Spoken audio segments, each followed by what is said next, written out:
Bismillahirrahmanirrahim. Dear students, welcome to our online class session. I am glad to have you here with me. Today we are going to discuss lesson number 11, I Have a Dream. It is written by Martin Luther King. He was an American Christian minister and activist. तो असल में ये जो अपना lesson है ये एक आज़ादी के मुतालिक है। मार्टिन लूथर किंग ने एक स्पीच डिलीवर की थी 1964 में। तो ये लेसन उस स्पीच का एक हिस्सा है, इक़्तिबास है। This lesson is actually a part of his speech he delivered in 1964. Now come to our point without wasting our time. We are to translate it. I am not unmindful. Unmindful मतलब unaware, बेखबर। वो कह रहा है मैं इस बात से बेखबर नहीं हूँ। बात अपने से लगा लें क्योंकि मायने पूरे करने हैं। I am not unmindful, मैं इस बात से बेखबर नहीं हूँ। That some of you, कि आप में से कुछ लोग, some कुछ of you आप में से, यानी कि लोग खुद से लगा लेंगे। some of you आप में से कुछ लोग have come आए हैं। ये प्रेजेंट परफेक्ट है, have के साथ थर्ड फॉर्म लगी है। have come आए हैं, here यहाँ। out of great trials, out मतलब गुजर कर, great बहुत ज़्यादा, ट्रायल्स मतलब आजमाइशों से गुजर कर, ऑर्डियल्स इसका सिनोनिम होगा ऑर्डियल्स, and tribulation, tribulation mean difficulties. वो कह रहा है कि मैं इस बात से बेखबर नहीं हूँ कि आप में से कुछ लोग जो हैं वो कड़ी आजमाइशों और मुश्किलात से गुजर कर यहाँ आए हैं। कड़ी आजमाइशों और मुश्किलात से गुजर कर यहाँ आए हैं। सम ऑफ यू आप में से कुछ लोग, फिर से वही सम ऑफ यू आप में से कुछ लोग, हैव कम आए हैं, फ्रेश, फ्रेश मतलब जस्ट नाउ अभी अभी, यहाँ पे ताज़ा नहीं हम लिखेंगे, इसका मतलब अभी अभी। फ्रॉम नैरो जेल, नैरो मतलब तंग, जेल सेल कोठरी। वो कह रहा है कि आप में से कुछ लोग जो हैं वो अभी अभी जेल की तंग कोठरियों में से आए हैं, मतलब अभी आज़ाद होकर आए हैं। सम ऑफ यू, आपने मतलब नहीं मेरा लिखना है, लिखना आपने वही है कि आप में से कुछ लोग अभी अभी जेल की तंग कोठरियों में से आए हैं। Some of you have come from the areas, areas इलाके, फिर से वही बात कर रहा है, रिपीट कर रहा है। सम ऑफ यू आप में से कुछ लोग हैव कम आए हैं, फ्रॉम द एरियाज उन इलाकों में से, वेयर जहां पे, योर क्वेस्ट फॉर फ्रीडम जहां पर आपकी आज़ादी की जुस्तजू, क्वेस्ट का मतलब होता है जुस्तजू, आरजू, फ्रीडम आज़ादी की, जहां पर आपकी आज़ादी की जुस्तजू ने लेफ्ट यू बैटर्ड, बैटर्ड का मतलब यू आपको, बैटर्ड इंजर्ड जख्मी कर दिया है। किसने जख्मी किया है? By the storms of persecution, persecution मतलब ऑपरेशन, जुल्म। वो कह रहा है कि जुल्म के तूफानों ने जो है वो आपको क्या कर दिया है? जख्मी कर दिया है। आप ये भी कह सकते हैं कि जुल्म के तूफानों ने आपको जख्मी कर दिया है। वो कह रहा है कि जहां पर आज़ादी की जुस्तजू ने आपको तकलीफ़ों के तूफानों से गुजार कर आपको जख्मी कर दिया है, बैटर्ड जख्मी कर दिया है। By the storms of persecution, यानी कि किससे जख्मी हुए हैं? तो जुल्म के तूफानों से जख्मी हुए हैं, या जुल्म के तूफानों से, जुल्म के तूफानों ने जख्मी कर दिया है। एंड स्टैगर्ड, स्टैगर्ड मतलब स्टम्बल, लड़खड़ाना। बाय द विंड्स, विंड्स मतलब आंधियों ने। ऑफ पुलिस, अब पुलिस ब्रूटैलिटी, ब्रूटैलिटी कहते हैं क्रूलिटी को, जुल्म को। और कह रहा पुलिस तशद्दुद की आंधियों ने आपको क्या कर दिया है? स्टैगर का मतलब लड़खड़ाना, यानी कि पुलिस तशद्दुद की आंधियों ने आपको लड़खड़ा कर रख दिया है। यू हैव बीन रहे हैं, the veterans, veterans of creative suffering, यानी कि क्रिएटिव नित नई, सफरिंग यानी कि मुसीबतें, अजियतें, मेंटल टॉर्चर भी इसको कहते हैं। वेटरन मतलब एक्सपर्ट्स, यानी कि बड़े माहिर रहे हैं, तजर्बाकार, यानी कि इतनी सख्तियाँ, इतनी अजियतें झीली हैं कि वो अब एक्सपर्ट हो गया, माहिर हो गया, नित नई नई नई मुसीबतें झीलने के। तो ये मतलब था। अब असल ट्रांसलेशन आप कैसे लिखेंगे? You have been the veterans of creative suffering. वो कह रहा है कि आप नित नई अजियत को झीलने के तजर्बाकार हैं, कंटिन्यू टू वर्क, कंटिन्यू जारी रखो, टू वर्क काम करना, विद द फेथ इस अकीदे के साथ, डैट वो कह रहा है इस अकीदे के साथ काम करना जारी रखो, that unearned suffering, unearned suffering मतलब बगैर कसूर के, सफरिंग तकलीफ़ें, वो कह रहा है बगैर किसी कसूर के बर्दाश्त की गई तकलीफ़ें इज़ रिडेम्पटिव, रिडेम्पटिव का मतलब होता है रिडीमिंग यानी कि काबिल नजात, बाइस नजात। वो कह रहा है कि इस अकीदे के साथ काम जारी रखो कि बगैर कसूर के जो अपना तकलीफ़ें होते हैं या बगैर किसी कसूर के बर्दाश्त की गई तकालीफ बाइस नजात होती हैं, यानी कि जो आपने आपका कसूर भी नहीं है उसकी वजह से आपको कोई तकलीफ़ दी गई है, ठीक है, तो वो जो होती है ना बाइस निजात होती है, उससे आपके गुनाह भी झड़ जाते हैं और आप जो है वो आपकी निजात भी हो जाती है। तो आपने ये नहीं लिखना, आपने लिखना है इस अकीदे के साथ काम जारी रखें कि बगैर किसी कसूर के बर्दाश्त की तकालीफ बाइस निजात होती है। Go back to Mississippi, Mississippi वापस जाओ, go back to Alabama, Alabama वापस जाओ, go back to South Carolina, Carolina वापस जाओ, कैरोलिना भी इसे बोलते हैं, वो कह रहा है जनूबी कैरोलिना वापस जाओ, गो बैक टू जॉर्जिया, जोजा वो कह रहा है कि जॉर्जिया जोजा वापस जाओ, गो बैक टू लोसियाना, लोसियाना वापस जाओ, go back to the slums, slums मतलब कच्ची आबादियाँ जो होती हैं उसे कहते हैं, वैसे हमने सिंधी वुमन में पढ़ा था स्लम का मतलब स्ट्रीट्स यानी कि कच्ची आबादियाँ जो होती हैं, अनपेव्ड जो बस्तियाँ होती हैं, सेटलमेंट्स होती हैं उन्हें भी कहते हैं। तो वो कह रहा है कि कच्ची आबादियों में जाओ, एंड गेटोज, गेटोज मतलब मिनॉरिटी एरियाज अकलियती इलाके, ऑफ आवर नॉर्दर्न सिटीज़ शुमाली शहरों के, वो कह रहा है हमारे शुमाली शहरों के अकलियती और कच्चे इलाकों में वापस जाओ, नोइंग डैट ये जानते हुए, सम हाउ किसी ना किसी तरह, दिस सिचुएशन कैन कि ये जो सूरत हाल है वो बदल सकती है, एंड विल बी चेंज्ड और बदल जाएगी, यानी कि कैन सकती है, एंड विल बी चेंज्ड और बदल जाएगी और बदल कर रहेगी।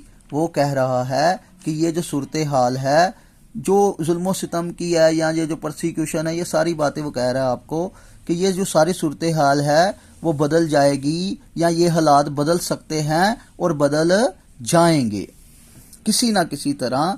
वो कह रहा है इस यकीन के साथ वापस जाओ कि किसी ना किसी तरह ये हालात बदल सकते हैं और बदल जाएंगे। अब वो कह रहा है कि लेट अस नॉट वैलो, वैलो का मतलब फिर से स्टैगर लड़खड़ाना, in the valley of despair, despair का मतलब मायूसी, हमें मायूसी की वादी में लड़खड़ाना नहीं चाहिए। Disappointment, despair synonym is disappointment. I say to you today, मैं आज आपको ये कहता हूँ, माय फ्रेंड्स मेरे दोस्तों, इसको शुरू में ले आए, मेरे दोस्तों मैं आज आपको ये कहता हूँ, डैट के, इन स्पाइट ऑफ ईडियम है, आप इसे फ्रेज भी कह सकते हैं, के बावजूद, द डिफिकल्टीज मुश्किलात, एंड फ्रस्ट्रेशन डिसअपॉइंटमेंट मायूसियाँ, ऑफ द मूवमेंट इस लम्हात की यानी कि मौजूदा दौर की।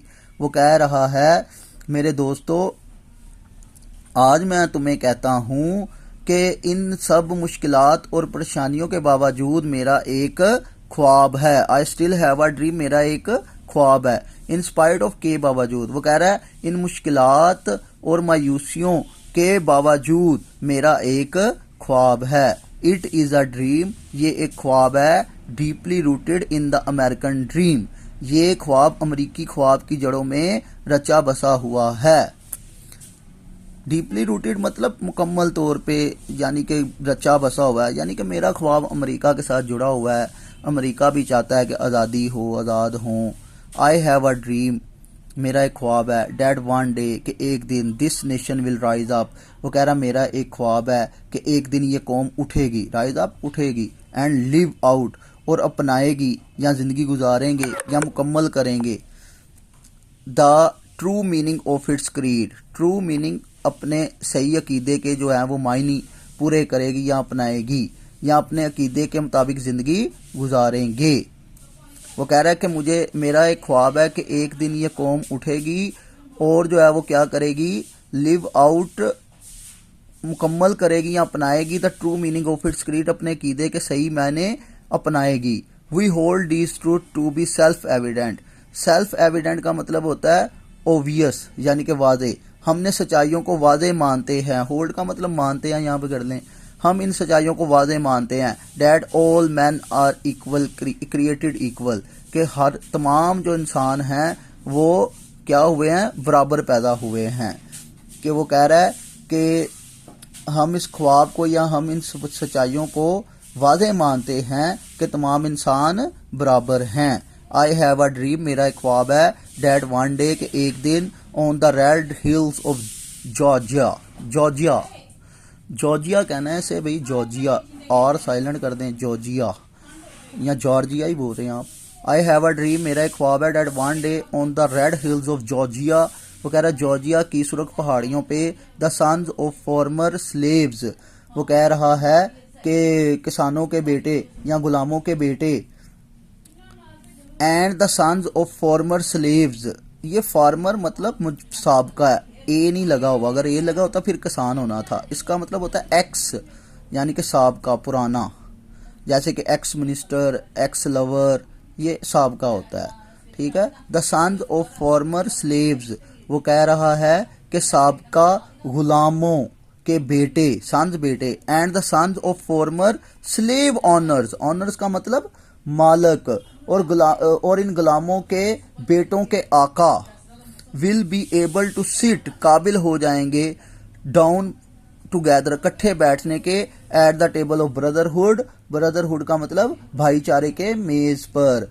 वो कह रहा है कि मेरा एक ख्वाब है कि एक दिन जॉर्जिया की सुर्ख पहाड़ियों पर गुलामों के बेटे और इनके गुलामों के बेटों के आका इकट्ठे ही भाईचारे के मेज पर बैठने के काबिल हो जाएंगे। आई हैव अ ड्रीम, मेरा एक ख्वाब है।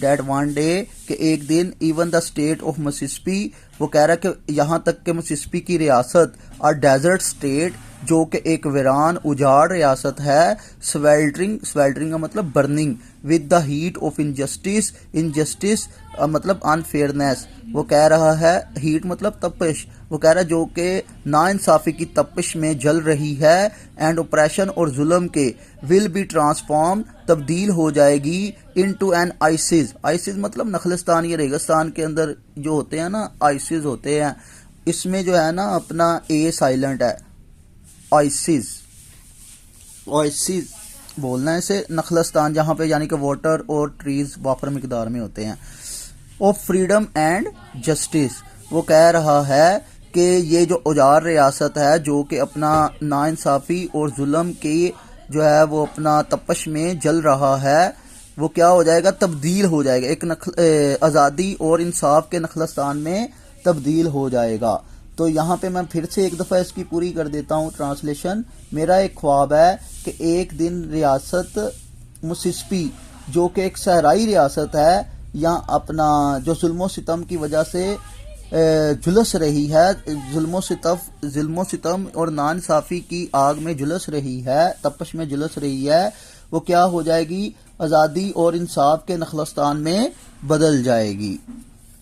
आई हैव अ ड्रीम, मेरा एक ख्वाब है। डैट माई 4 लिटल चिल्ड्रन, के मेरे नन्हे 4 बच्चे, विल वन डे, एक दिन, लिव इन अ नेशन, एक ऐसी जिंदगी बसर करेंगे, where they will not be judged, जहाँ पे इन्हें परखा नहीं जाएगा, by the colour of their skin, इनकी जिल्द से, जिल्द के रंग से। वो कह रहा है कि मैं एक ऐसी मेरा एक ख्वाब है कि मेरे 4 नन्हे मुन्ने बच्चे जो हैं वो ऐसी मुल्क में ज़िंदगी बसर करेंगे जहाँ पे जो है वो उन्हें उनके जो है वो जिल्द के रंग से नहीं परखा जाएगा, बट बाय द कंटेंट, बल्कि मवाद से, ऑफ देयर करैक्टर, बल्कि उनके किरदार के मवाद से उन्हें परखा जाएगा। तो सिंपल ये कह सकते हैं कि मेरा एक ख्वाब है कि मेरे 4 नन्हे मुन्ने बच्चे एक ऐसे मुल्क में ज़िंदगी बसर करेंगे जहाँ जो है वो उन्हें जिल्द के रंग से नहीं बल्कि उनके किरदार के मवाद से परखा जाएगा, जांचा जाएगा। I have a dream today, मेरा एक ख्वाब है आज। आई हैव अ ड्रीम, मेरा एक ख्वाब है। डैट वन डे, के एक दिन, द स्टेट ऑफ अलाबामा, के अलाबामा की रियासत, हुज गवर्नर लिप्स, जिसके गवर्नर के जो है वो होंठ, और प्रेजेंटली मतलब फिलहाल, ड्रिपिंग बह रहे हैं, यानी कि स्पीकिंग बोल रहा है, with the words, of interposition and नलिफिकेशन। Interposition का मतलब होता है इंटरफेरेंस, मुदाखलत, एंड नलिफिकेशन कहते हैं निगेशन को, इनकार को। वो कह रहा है कि अलबामा जो है वो मेरा एक ख्वाब है कि अलबामा रियासत का जो है वो अपना गवर्नर के होंठों से जो है वो इस वक्त क्या बह रहे हैं, यानी कि मुदाखलत और इनकार के अल्फाज बह रहे हैं, यानी मुदाखलत और इनकार के अल्फाज फ़िलहाल बोल रहा है। विल बी ट्रांसफॉर्म, तब्दील हो जाएंगे, इन टू अ सिचुएशन, एक ऐसी सूरत हाल में, where little black boys and black girls, जहाँ पे स्याह लड़के और स्याह लड़कियाँ, विल बी एबल, काबिल हो जाएंगी, टू ज्वाइन हैंड्स, हाथ मिलाने के, विद लिटल बॉयज़, लिटल नन्हे मुन्ने, वाइट बॉयज, सफ़ेद लड़कों के, एंड वाइट गर्ल्स, और सफ़ेद लड़कियों के, एंड वॉक टुगेदर, और इकट्ठे चलेंगे, एज सिस्टर एंड ब्रदर्स, भाई और बहन के तौर पर। तो इसको हम अगर इकट्ठा देखें तो ये होगा कि मेरा एक ख्वाब है कि एक दिन रियासत अलबामा, यानी कि मेरा एक ख्वाब है कि एक दिन रियासत Alabama whose governor lips are present dipping with the words of interposition and nullification, जिसके जो है वो गवर्नर जो कि अब तफरके और तबाही की बातें कर रहा है, ऐसे भी कह सकता है जो मुदाखलत और इनकार की बातें कर रहा है, will be transformed into a situation, यानी कि वो बदल जाएंगे, जल्द ही बदल जाएंगे, उनके अल्फाज जो हैं वो बदल जाएंगे, जल्द ही बदल जाएंगे, ऐसे हालात पैदा हो जाएंगे, इनटू अ सिचुएशन, ऐसे हालात पैदा हो जाएंगे जहाँ पे जो है वो अपना क्या होगा, जहाँ स्याह फॉर्म लड़के और लड़कियाँ सफ़ेद फॉर्म लड़के और लड़कियों के साथ हाथ में हाथ मिलाकर बहन भाइयों की तरह इकट्ठे चल सकेंगे। तो डियर स्टूडेंट्स, आज का यही लेसन था जो कि मैंने डिलीवर किया। I hope you got my points. Please prepare it at home. Inshallah we will meet you in next online class. Okay, Allah Hafiz.